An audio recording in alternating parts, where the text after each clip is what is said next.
Oh, that's right. That's right. I forgot. Oh, can you hear me? Can you hear me?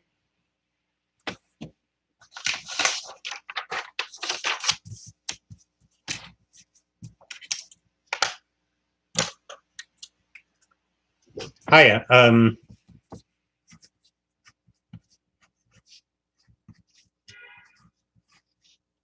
Okay, good. Thank you, just in it for the justice. So yeah, that I put out that Star Wars comic today, and um, my suspicion is that actually quite a lot of um, like my fear was that I think that some of the younger people might not have seen the original movies, and so that it might not have gone over quite as well as I liked. But that was still somehow it was a bit of a cathartic comic for me, and so I thought it would be fun to chat about like any little parts about it. Does anybody have any questions about it to begin with?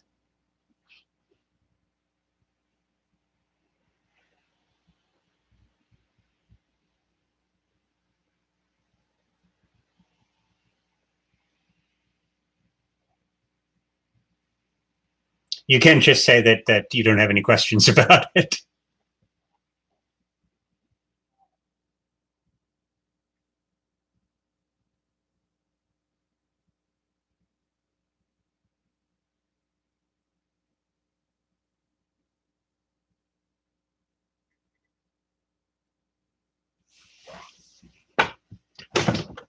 Somebody write something just so I know that this thing is still working.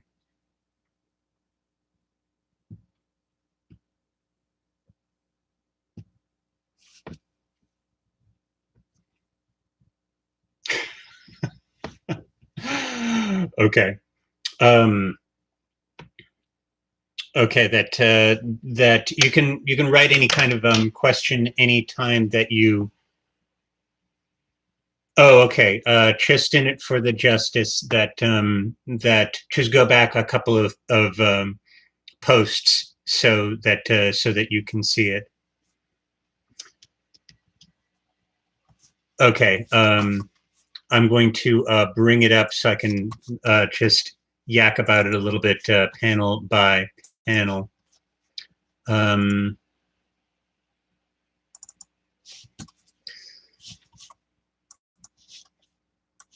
I think that the whole thought behind it to begin with was just starting to. I was very much getting this feeling that a lot of people these days were very much it seems like that they're kind of like waiting for somebody else to waiting for somebody else to kind of come in and fix things and sort of that not taking as much initiative, I think, in this era than one might expect. You know, kind of like expecting somebody else to kind of like arrive and take care of the problems. That was very much the impetus of it. Um, that the first panel, the Princess Leia panel, um, that one was very much inspired by Kylie Jenner, because I was just thinking about like her being a billionaire and you know does seem like you know a little bit of a princess type and like that and her highest achievement is to like you know is the kind of like a cosmetics line, and that coming up with the logo for the Leia cosmetics was entirely taken from the from the logo on Kylie Jenner's cosmetics line, which is a pair of lips with something with stuff dripping off of it. And when I saw that, I was just, to me, it just sort of seemed unmistakable that that the idea behind that was supposed to kind of like resemble like a pair of lips that somebody had just jizzed on. So that doing the Leia box like that was like, you know, the mouth wide open was pretty much the most tasteless thing that I could think of, the most the most ridiculous thing that I could think of with that. The next panel over um, was very much, I think, like was inspired by uh, just a lot of older people, that had been in the military, like falling for a lot of conspiracy theories, and um, so that seemed to be a fun thing that could be Ben Kenobi's fate. um, and that the picture of Yoda in the computer screen was actually taken directly from a photo of Rush Limbaugh when he's doing his broadcasting. So that was that one. The, the Luke one was. I mean, I get that's. I suppose it's in. Somehow this one like felt like more like in bad taste than some other ones, but it did make me laugh, I suppose. I mean, I think that it was just thinking about how many kind of like Midwestern and farming states have been just really taken a bad hit from like the opioid crisis and everything. But also, I mean, there was that, you know, kind of like making the connection with like being a farmhand and that. But then there was also just it's.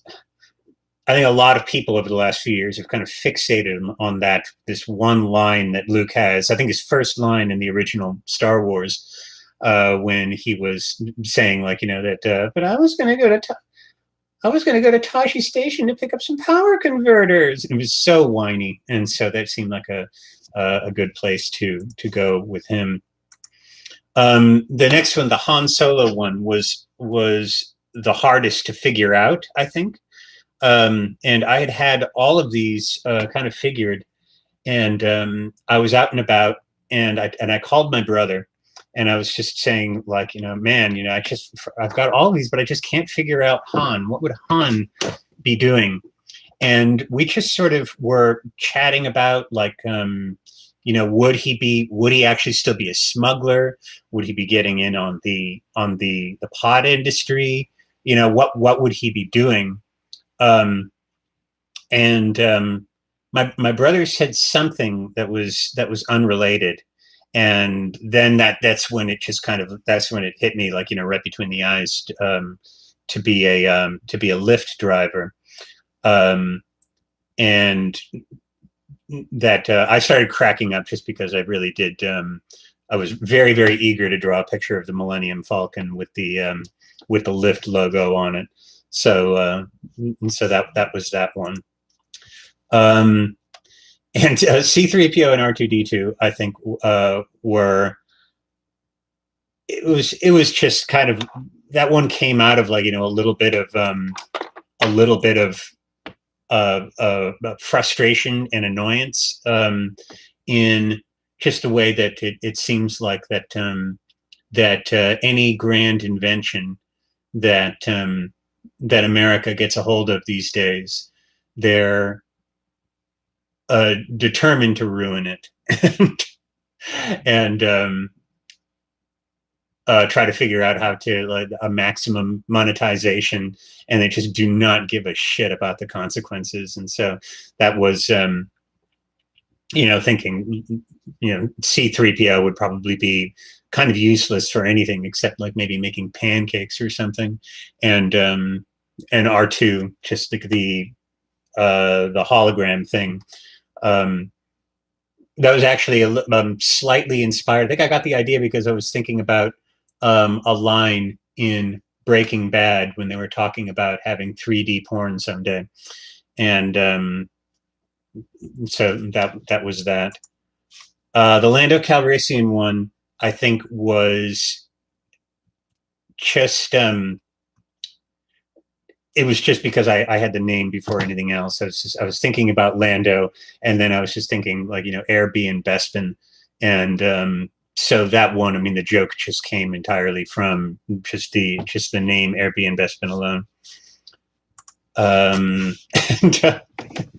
I do love the one with the I think just the facial expressions in particular of the rebel soldiers who are about to get nailed by the stormtroopers.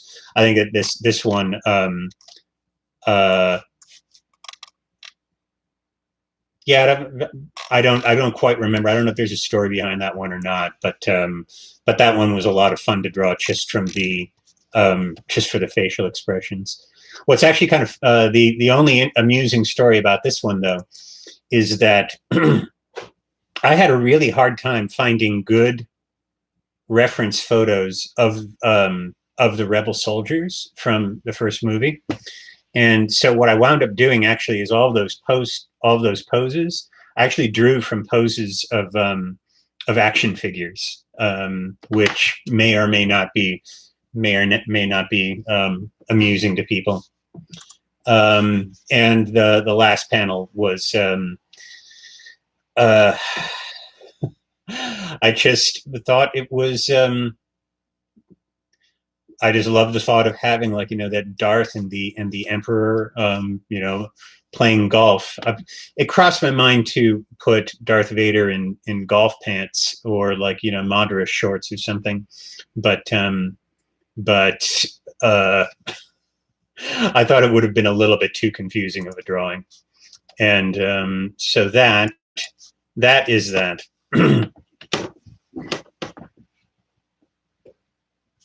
Okay, now there's some.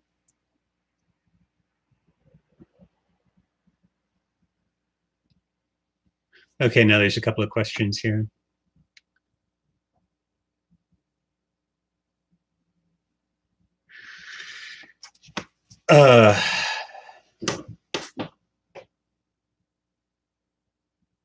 Yes, as far as like the big pharma part is concerned, whether or not they're consciously like trying to keep population in control, I don't know.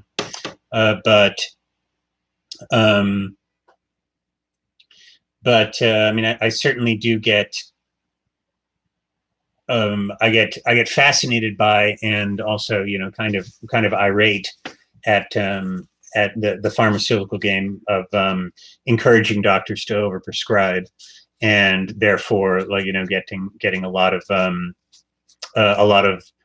younger people over medicated, and it's just it's a bit of a monstrosity. I forget what the documentary was. I was watching some documentary about a guy who was pretty much going and peddling things like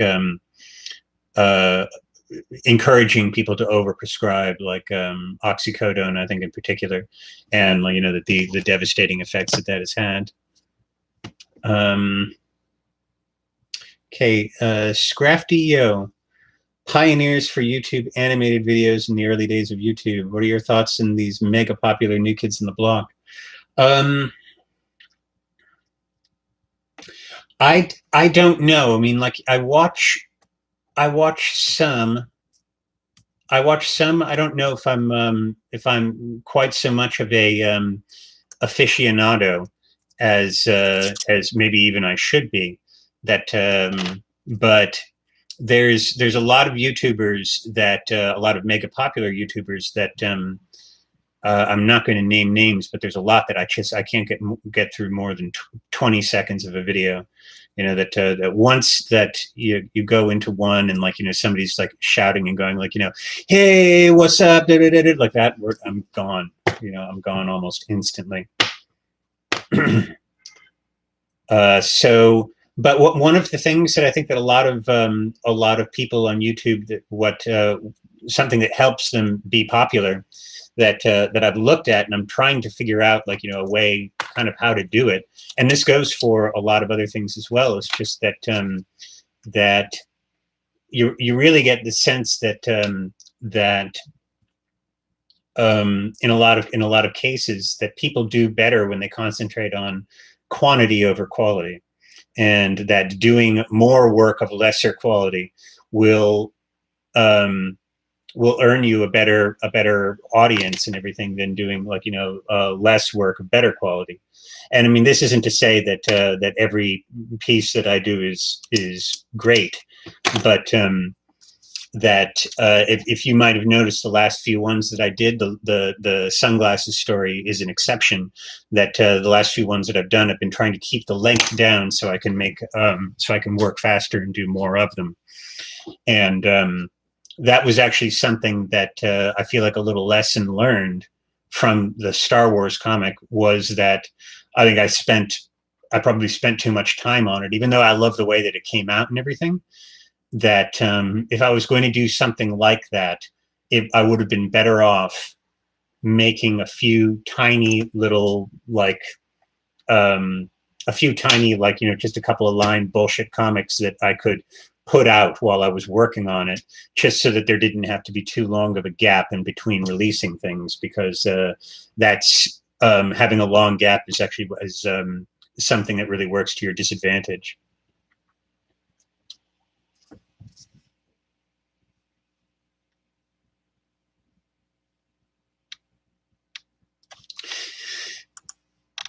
Yeah, just in for the justice. Yeah, that this was something that I was that I think worked to my disadvantage on this. It's just I think a lot of people are not that well versed in the older Star Wars movies. I mean, I shouldn't be all that surprised by that.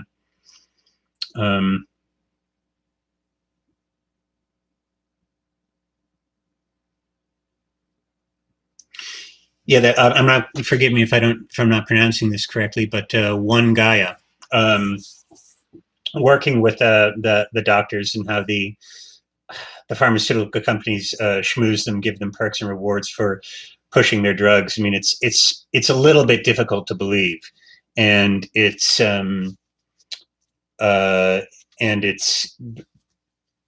it's incredibly scandalous, and it's also just you wonder more and more. I mean, like, what the hell can you possibly do about it? And that's almost even it was that sort of frustration, that sort of frustration, and almost as going berserk was very much like, again, was the inspiration for, like, trying to thinking about, like, any sort of heroic figure that people are looking for, and and just taking ones from movies that probably wouldn't be able to help us today.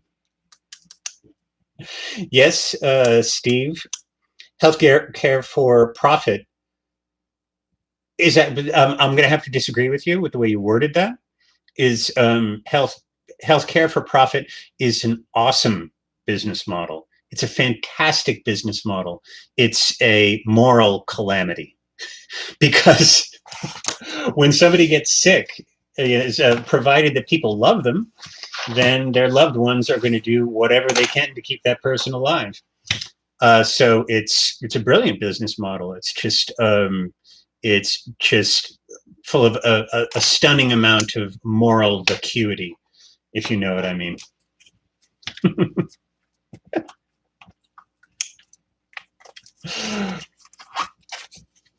So that I'm psyched you guys are here. Is there anything else you guys, any other subject you guys want to touch upon before I just sort of like yak at random?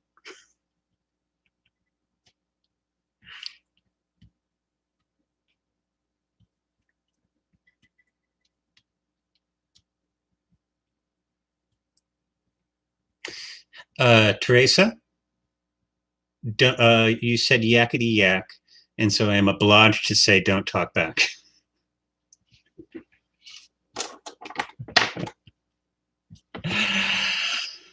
Uh, Adam. Um, Adam. Yeah. I mean, I don't. I can. I, it's so difficult to say, like, what's where that whole thing is going to lead. The whole Brexit thing, and I mean,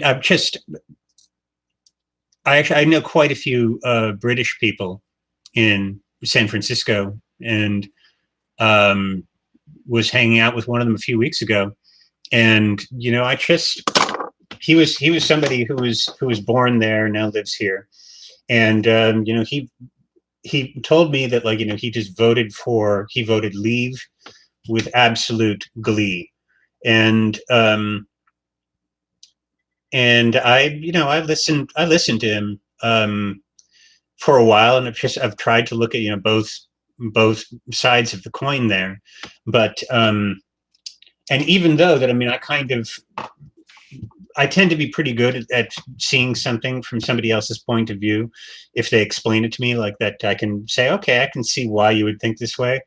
Um, Somehow that, even though that I don't want to get into, like, what his reasons were, but somehow the whole thing, just from a million miles away, like the whole thing just looked to me like it was built on the way that they advertised it and what it actually means are just two entirely different things.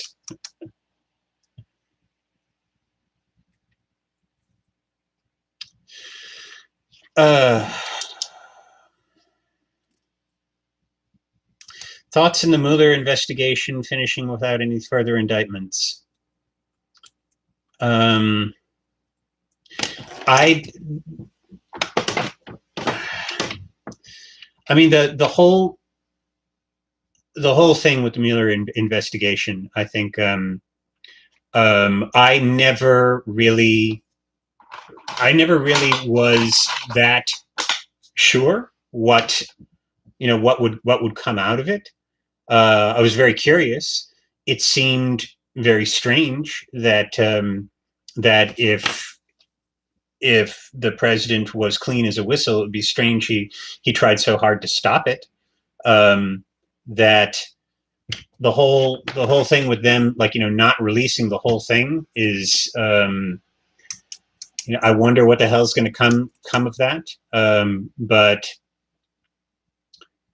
I am concerned that a lot of people feeling very emboldened at the moment.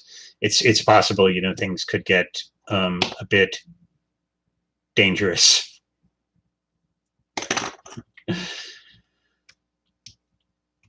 Uh, um, One Gaia, where are you located?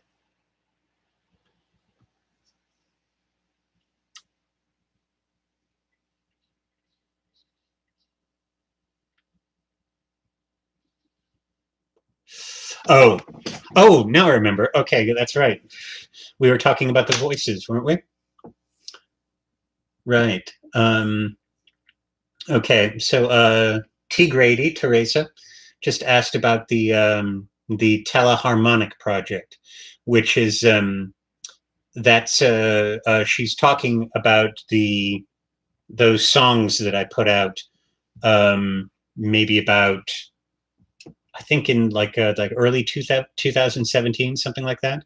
It was that I recorded a few tunes, and posted them only for you guys. It That was just it was just sort of a side thing. I think I just needed to, or I just wanted to kind of like work in a little bit in a different medium, because I was pretty thrown for a loop at that time, and I was sort of out of sorts, and I just didn't know what to say. And I think I just felt like working in a different medium just to see if I could clear my head a little bit. And that was that. Because before I got into doing um, comics or artwork of any kind, like, my first my first ambition was to be a drugged out alcoholic rock star, which didn't work out, and so the art seemed like a reasonable alternative. And so that I still play from time to time, and so that it was just wanting to do something with that, and seeing what happened, because I always felt like that when I played in bands, I approached it wrong and was kind of doing it for all the wrong reasons, and so that I felt like doing just seeing what happened if I tried it again in a different frame of mind. And there's a long answer to a simple question. Actually, Adam and one guy. I'm curious what is the feeling out there right now? What is the feeling about like the um, with with Brexit coming and still no plan? And do you have any sort of thoughts on what the hell is going to happen?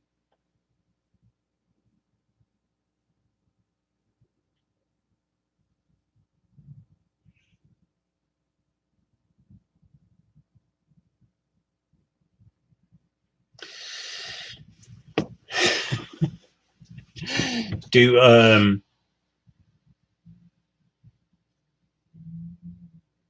Well, with all of the protests in the street, I mean, do you think that that's going to have very much of a an effect on things?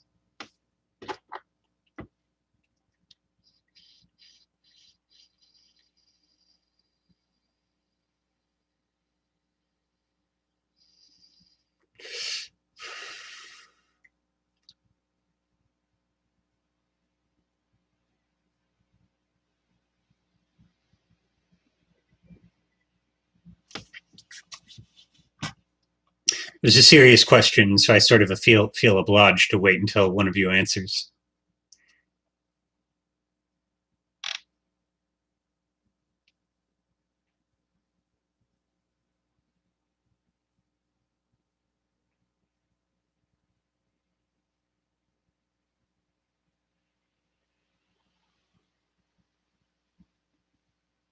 Yeah, I can sort of see that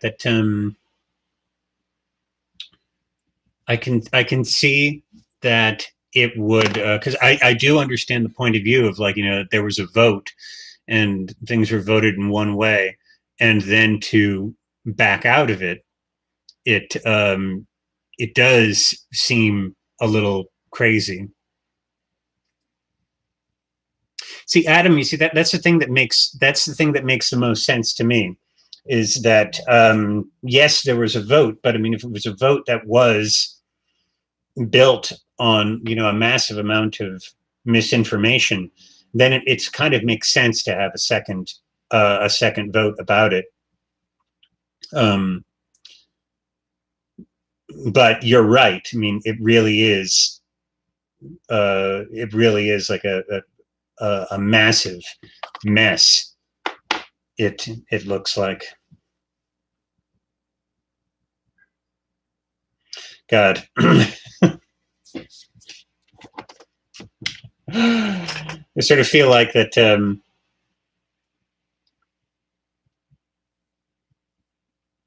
Adam, I'm actually. Which article was Article 13?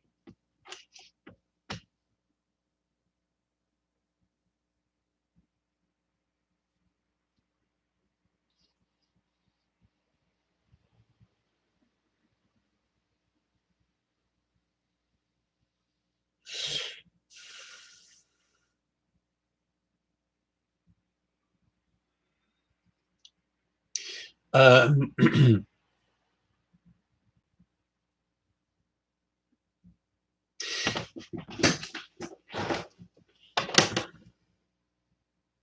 the Extinction Rebellion climate activist group.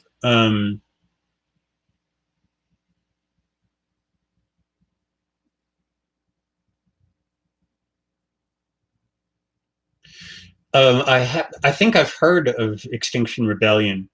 Um, Nonviolent civil disobedience can drive economic and political change to reverse course on climate change. I don't know. I really don't know. It's that whole thing is just kind of. I was just reading something a couple of days ago about some people in Florida, how that they're finally beginning to accept that yes, this is going on, and they're also um, kind of doing an being very strange and like deciding not to do anything about it, or like saying, well, it's the water level isn't going to get too high until like after we're dead. I mean, I know the city will be swamped after that, but I mean, not after us. And so like, and so so I don't know what the hell to think. Um, but whatever, as far as both of those, as far as like all of these things, actually, like, with, uh, certainly with climate change, what's happening with Brexit and what's happening here, somehow I just keep on thinking that, like, the normal tactics just don't seem to be working anymore. And so, like, and it's very, very hard to get, like, a grip on on how to deal with it. And God, I mean, like, if I figure anything out, I'll certainly let you know. Okay, the copyrights and ownership of original materials.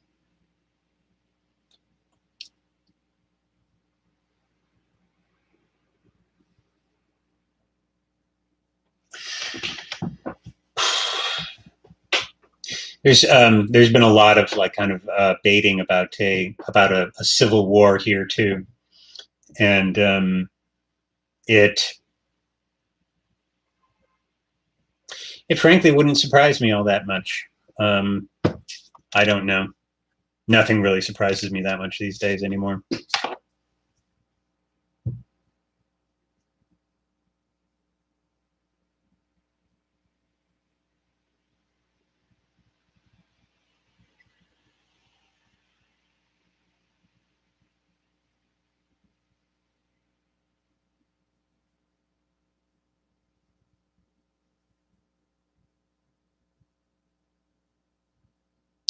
Yeah, it's really. I guess you really wonder, though, as far as like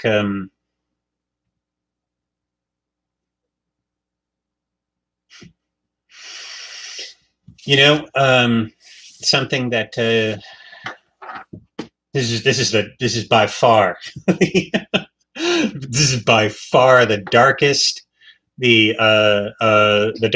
and the most serious live stream um, I've ever done. But it's understandable, I think, that my friend and who does voices with me, the gal who was in Fling, Edna, we were talking a couple of weeks ago, and well, actually just last week, and we were just talking about, like, a certain amount of acceptance that I think that we've sort of had to come to, just in order to function, which is that I think in much of the Western world, we've gotten a little bit used to saying, okay, well, we're going to live to this age. And then, that if we're lucky, we won't get, like in our 70s or something, if we're lucky, we won't get cancer. And, if we're lucky, like, we'll be able to, have decent care to help fight any disease, this, that, or the other thing. And you don't have to go too far back into history to, I mean, we've gotten used to that because there hasn't been really a war that's hit us, that the way it has in other parts of the world.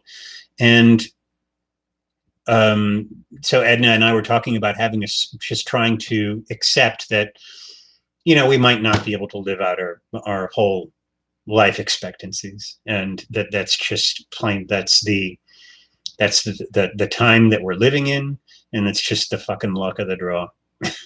That's the way it goes. It's a very perhaps a very fatalistic way of looking at it, but I think it's the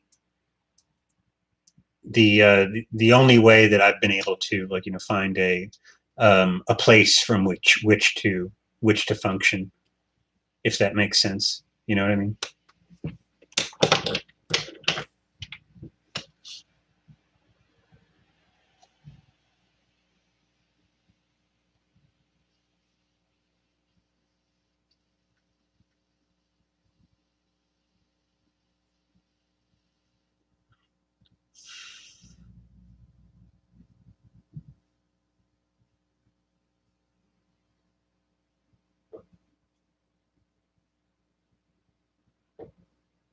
Like as far as the thing that you were talking about earlier about the the climate activist, um,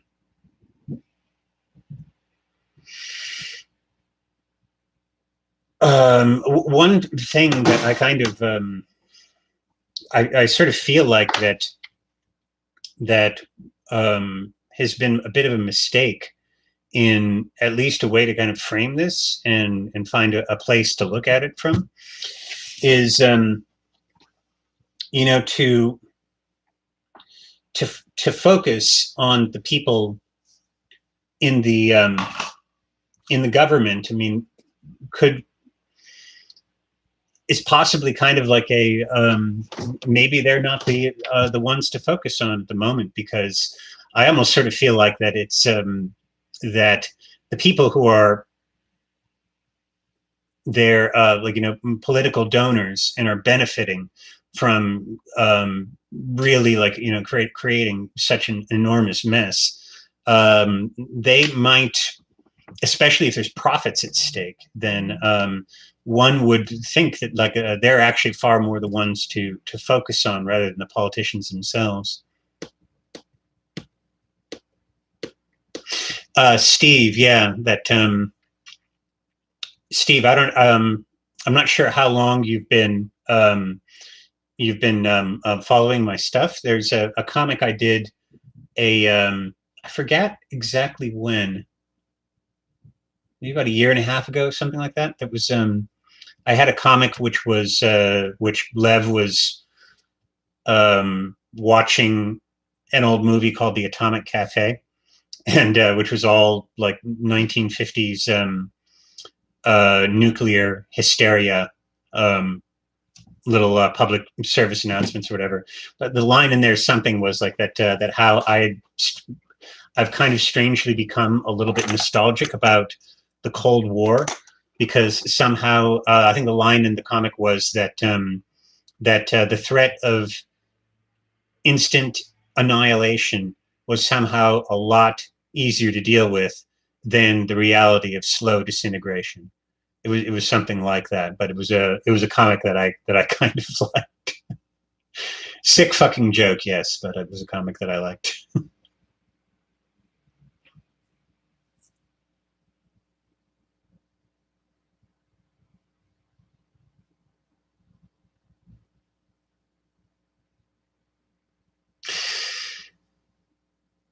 Yeah, the West, fragile and fallacious. I'm afraid I don't know what the word fallacious means, but uh,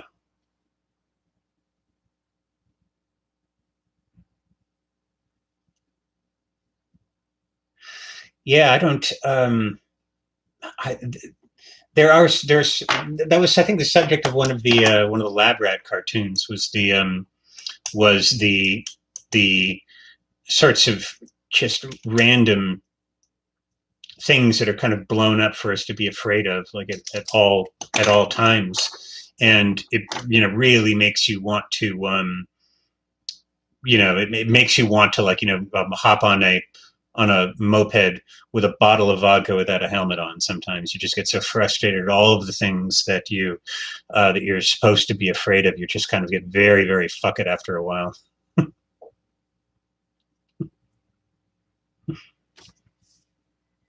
Oh, that's wonderful. Fancy way of saying false.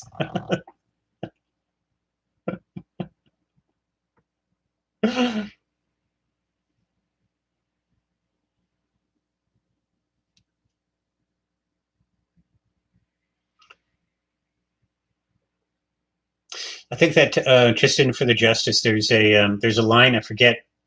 Um, it was a quote, and I forget who said it. It was something like, first they laugh at you. There was something about kind of telling people to keep on going on. First they laugh at you. Um, then they argue with you, then they yell at you, and then you win. It was something like that, and I forget who said it. I think it was either Nelson Mandela or Gandhi, but it's a great quote.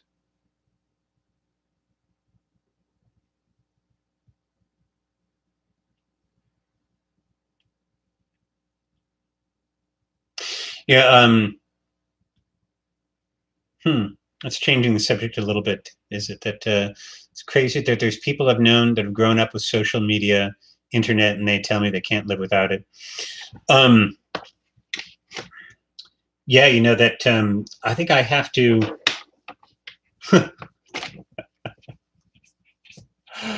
I have to like start being a little bit careful of this absolute fucking addictive bastard because it started to mess me up a little bit, even just a couple of months after getting it.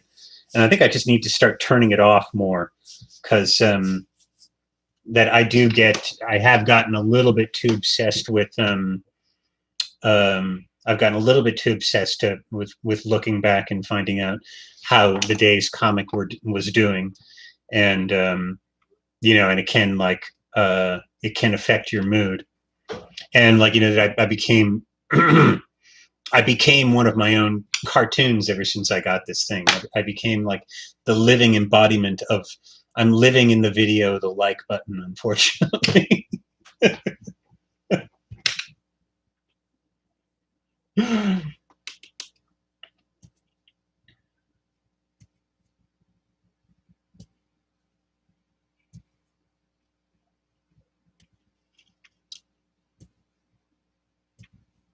Steve, I think that something that scares me a little bit is that I think that I think this is a situation where it's like not do one or the other. I think it's this in addition to that, um, because I'm actually really worried that the voting system itself is going to become severely compromised, um, and so that I think that there's the front door and like that because the votes would be the most important, but I feel like it's going to it could get severely screwed up now, and so that like there's the front door, but there's also the side door, the other side door, through the window, the back door, and through the bulkhead in the basement. I mean, you need more than one plan of attack.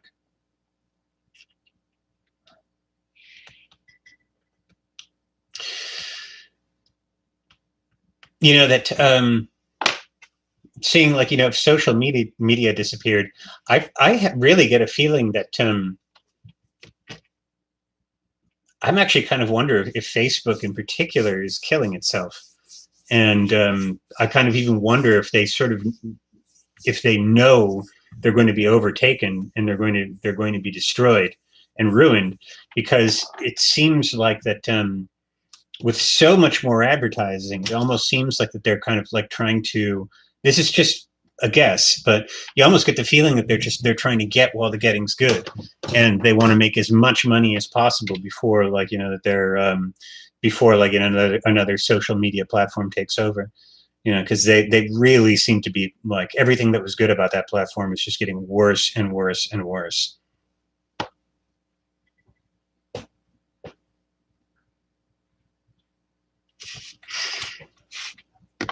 Another thing about the social media thing, I was just remembering this. I was remembering this thing that I saw last week that somebody was saying that was talking about their grandfather and how like their grandfather had was saying like right before he died, I think he was saying that when he was seeing like the first bits of social media, he was saying like, this is going to be the death of us.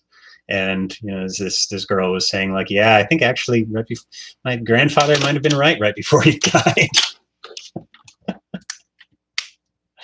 You're right. Everybody thought MySpace would be forever, and to tell you, I remember having it, and I don't really.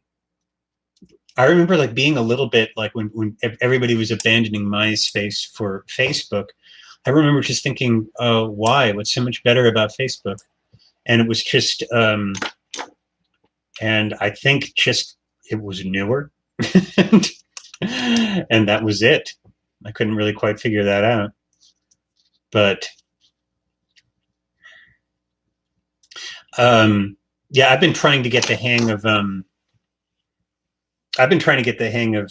Instagram, and it's that I've been picking people up on there. I've gotten in a fairly short period of time, but it's like the whole thing of not being able to have links on there is an absolute pain in the ass, and it's terrible for trying to share YouTube videos, and like, but the whole thing of like doing the comics in a slideshow, I think works really well. It's just that makes it much more difficult to try to get people to join up on the Patreon.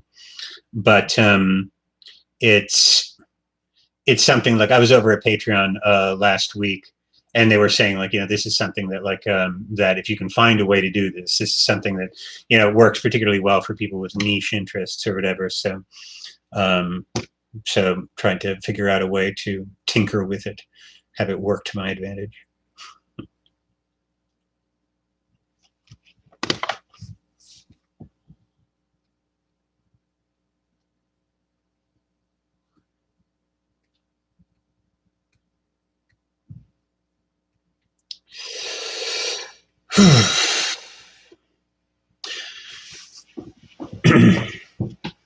Oh, something that I've been fiddling with that relates to some stuff we were talking about earlier, which was the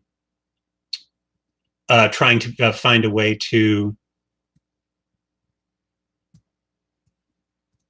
Steve just interrupted me with this, commenting on your new medium for drawing your videos. I don't quite know what you mean. That I was fiddling with a animation program called what the hell was that called? It was an Adobe program, and I can't remember the name of it because I haven't used it in a few months. That Adobe animation program would be great if I had if I wasn't just working by myself, but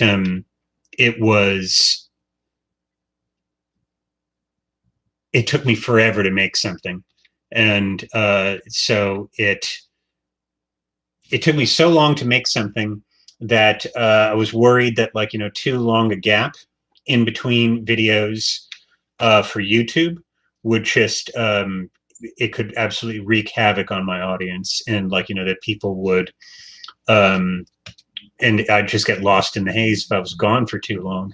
So like I just sort of went back to the original way, and just hoping that there's going to be a way that like I could work in some other mediums as well.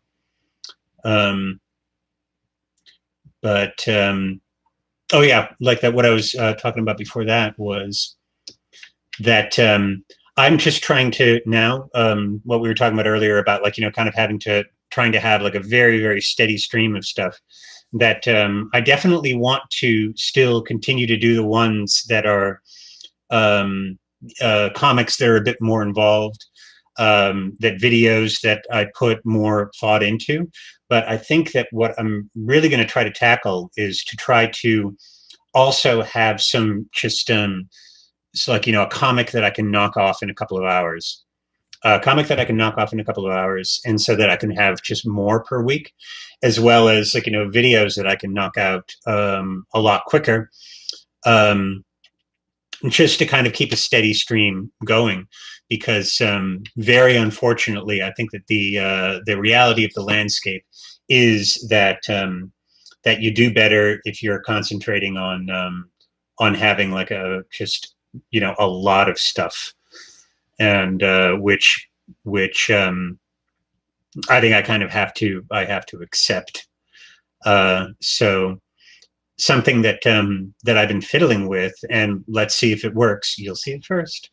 Is just for inspiration. I've been uh, looking at long lists of inspirational quotes and seeing if they can be either just sort of like fucked with in one way or another, or possibly amended, or, because I guess that even though that I often see the value in an inspirational quote, and sometimes I can look at it and say, yes, it actually is helping me. It's helping me look at something in a new way. And like, oh, glory be, I'm so glad that I found it. There are other times, like if you're really in a pissed off mood and you read an inspirational quote, or like, somebody tells you one, you're just so much like, and you get and they really piss you off, and or you feel like the inspirational quote would work for somebody else but it wouldn't work for you. And so that I think it's an area that I just kind of want to fiddle with a little bit. But since I feel like it would be an area that could be very ripe for just like quick and fast inspiration, where I could come up with something very quickly, just to keep a steady stream of stuff going out. And besides, I mean, like that, this very, very random drawing I did, I think about a year ago, wound up being something that just traveled a lot. And it was this, it was nothing but like, this guy, like it was a quote which I'd read, which was something like, don't make excuses for horrible people. You can't stick a flower in an asshole and call it a vase. And that's something it like, got shared so many fucking times. Um, and so I just wonder, like, what the value is of doing something that's just so quick and so off the cuff, and and just seeing what happens with it.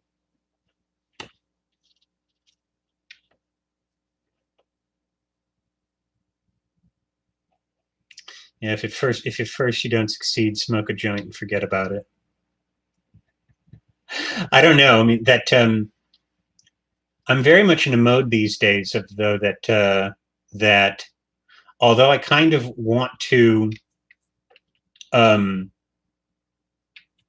I really respond to a lot of things that that are making jest of what this period in history feels like. Um, I just don't want to kind of go into the mode that I have gone into in the past, where I just sort of where I just have this whole vibe of everything is hopeless, because because I just don't think that does anybody any good.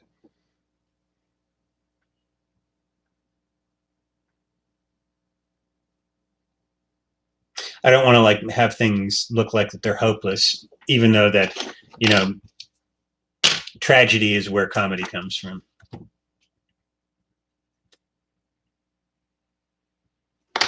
Um, is there anything else that people would like to chat about?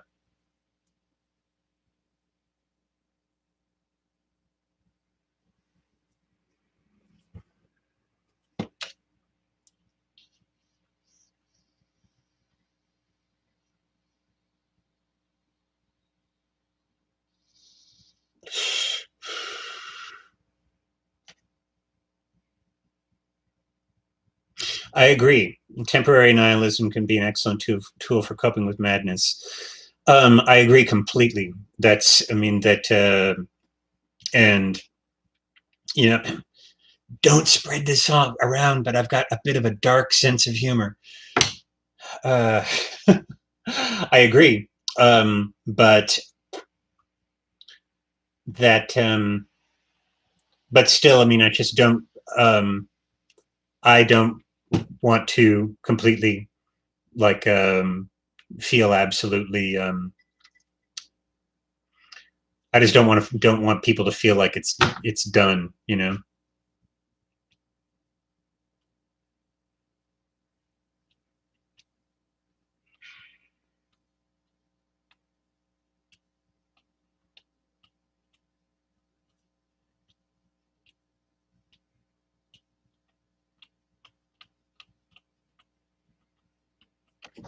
Is that a quote from somewhere, Teresa?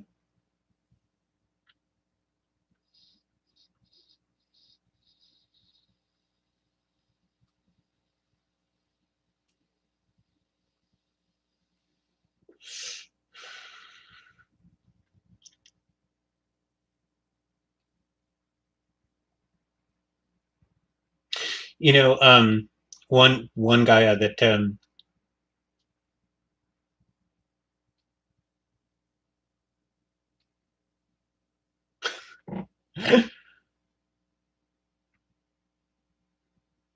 huh, that,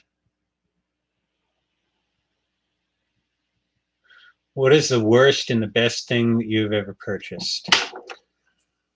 Oh, let me think about that for a minute.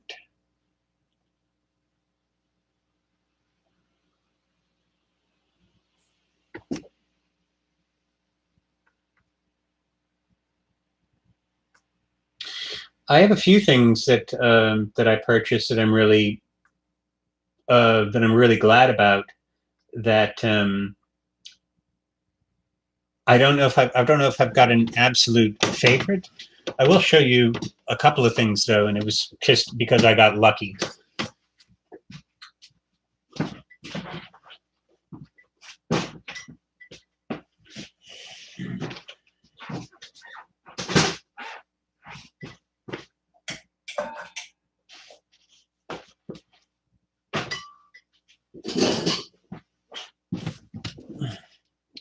Okay, these are oh, by the way, there's something that I really want to show you guys, just to show you that it does exist, because all of you, like, one of the most common common images that I've used over and over again in the videos is this picture is a drawing of Lev watching TV, and it's like an old style TV, like an old style TV stand.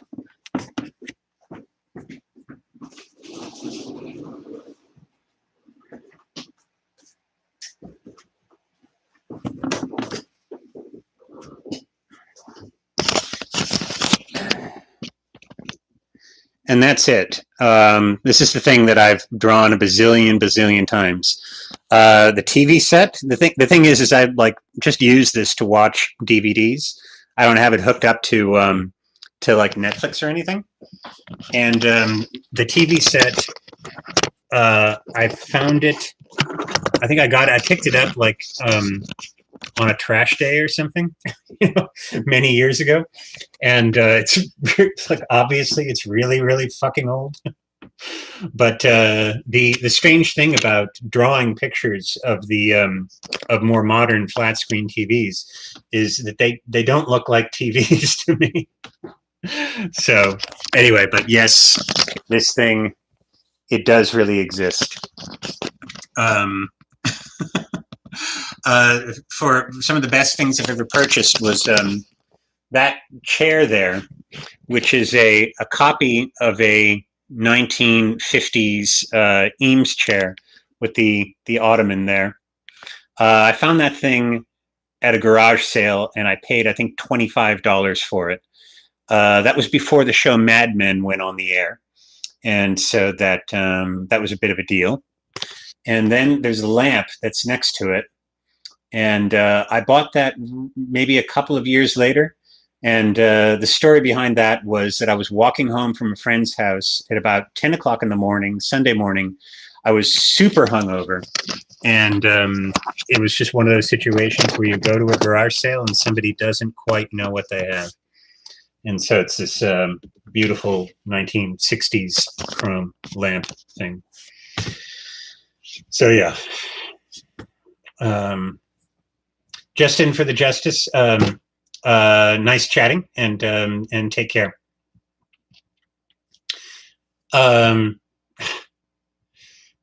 Yes, actually, Teresa, I do have a genuine pair of Ferrari sunglasses, and they fold up, and that means they're good, and they fit in a little, like, case, and the case is Ferrari too, and that means that they're genuine Ferrari sunglasses. Adam, yeah, I do have a VCR player, and for one particular reason, and that I do have some tapes, things that have never gone on DVD, and like for instance, is that I like the version of THX 1138 before that George Lucas digitized it and fucked it all up and added all the other footage and stuff. But actually, that one of the things that I need the VCR for is I've got these collections of, where are they? I've got these collections that have never been put out on DVD, that a company called Something Weird Video put out, and all this is like movie trailers from the 60s and 70s, and they're not B movies, they're closer to Z movies. Absolutely, like trailers for appalling movies. And I've got like maybe about 4 collections of these things. And to give you an example of, like, what some of these things are like, just look up the trailers for a mid-70s movie called The Thing with Two Heads. There's a late 70s movie called Bare Knuckles. I think it's 1977. The trailer is hysterical. Look up the trailer for The Three Dimensions of Greta.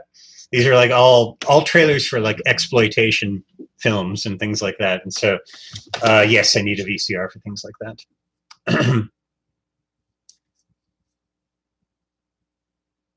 Yes, they're just wonderful.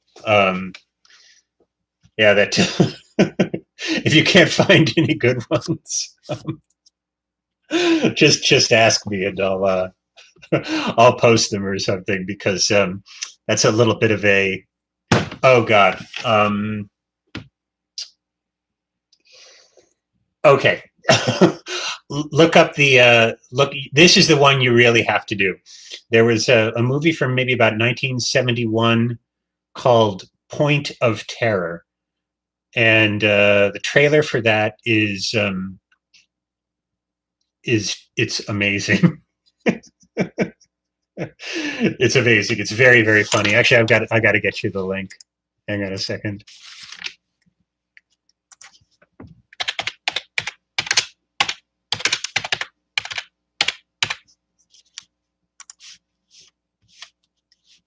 Oh my God, the whole thing is on here.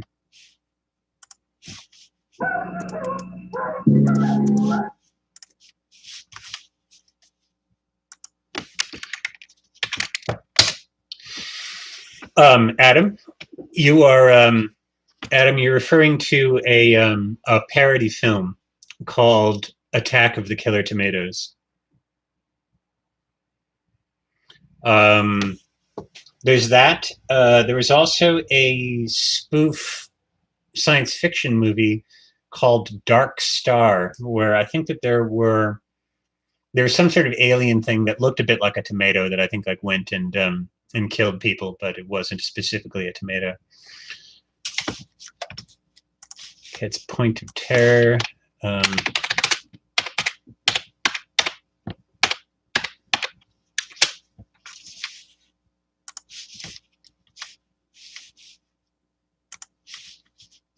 Zach Kane is the hunter. Watch it.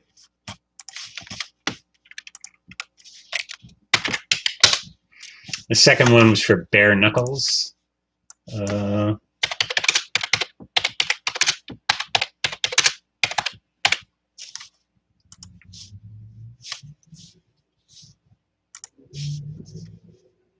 It seemed like a good idea at the time.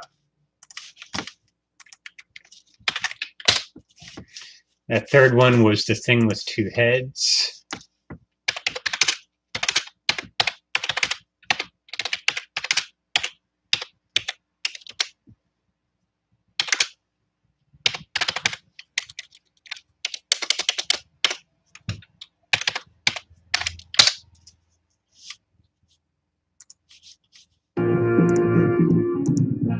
The first story of Greta. And the last one was the trailer for The Three Dimensions of Greta. So,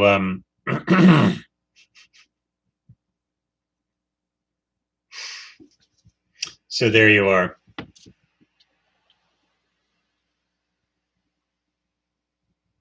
Oh, Adam, if you love terrible films,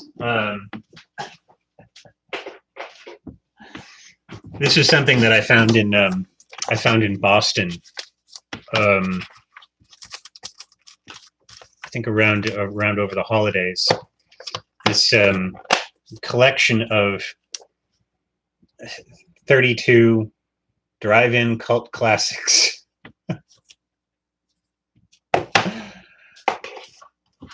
Teresa, it's a good question, and it's got a really depressing answer. Because it's something that that wound up not being all that good for me. When I first signed up for YouTube, who knew what it was going to turn into? And so I originally signed up for it, I think, with I forget what the name was. It was either Ingredient X or it might have been Tales of Mere Existence. I don't remember. But that I had like an absolutely vicious, horrible, miserable troll who was just going through and just fucking everything up. And I didn't know that you wouldn't be able to change your name later. And but this guy was just like he was being so disruptive and just kind of like and screwing up everything that I put out, that I wound up deleting one channel and just starting another, because it was the first real horrible troll I ever had, and I didn't know how to deal with it at that time. And so the name Agent XPQ was, I think, like, after that experience, I said agent because I just sort of felt like being a little stealthy. But the XPQ part, this is really, really esoteric, but true story. There was a Canadian comedy troupe in the early 90s called The Kids in the Hall. And in one of their sketches, they were spoofing like this public education thing that they had in Canada. It was, and there was something, I just remember the line went something like the Queen of England doesn't know her ABCs. It's a fact. And they had, like, one of the kids in the hall was dressed up like the Queen, and she said A B C D X P Q, and so the XPQ came from there.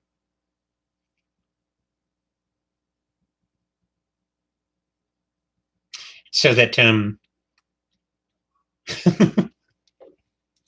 just to make it sound a little bit less random for myself, to make it feel less random for myself, I now have decided that it means Agent X persistence in quagmires.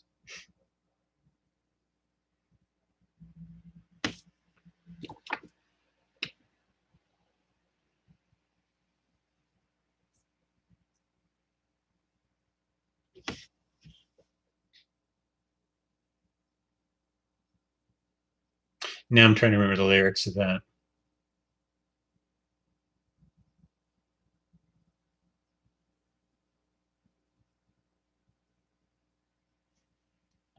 the trolls. It just happens.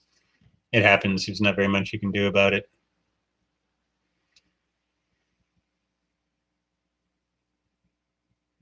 That's right. That's the lyrics to Dancing Queen. You are the dancing queen. I think it's young and sweet, only 17. Dancing Queen. Um, is it feel the heat from the tambourine, feel the beat from the tambourine, or something like that?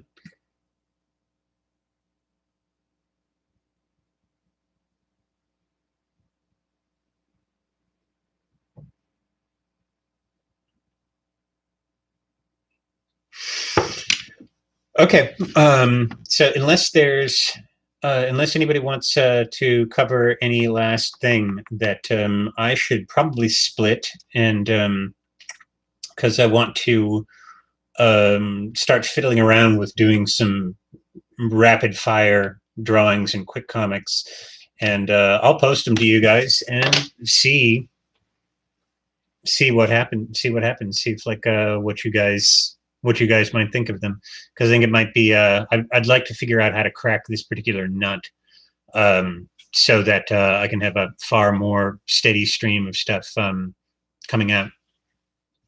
So okay, all right. Thank you very much for joining me, and hope to talk to y'all sometime later.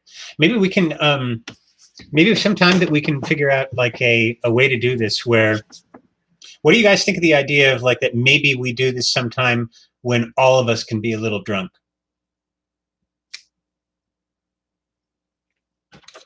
Do you guys like that idea of maybe doing this when we were drunk?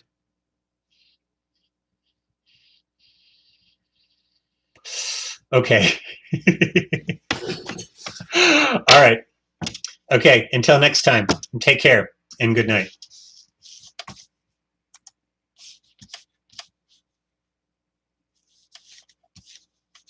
As soon as I can figure out how to get off this thing. Oh, here we go. Okay, good night.